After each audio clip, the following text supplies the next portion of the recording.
ఆసక్తమైన మనస్సు కలిగిన వాడవై యుండుము. అనన్య భావముతో మత్పరాయణుడవై యోగమునందు నిమగ్నుడవగుము.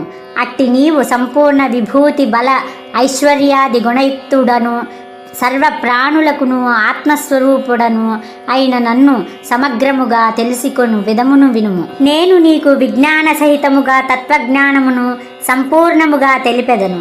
దీనిని ఎరిగిన పిమ్మట ఈ జగత్తులో తెలిసికొనవలసినది ఏదియూ మిగలదు. వేల కొలది మనుష్యులలో ఎవడో ఒకడు మాత్రమే నన్ను గూర్చి తెలుసుకొనుటకు ప్రయత్నించును. అట్లు ప్రయత్నించిన వారిలో కూడా ఒకానొకడు మాత్రమే మత్పరాయణుడై నా తత్వమును అనగా నా యథార్థ స్వరూపమును ఎరుంగును.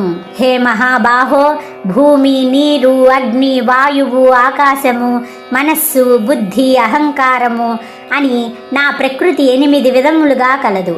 8 భేదములు గల ఈ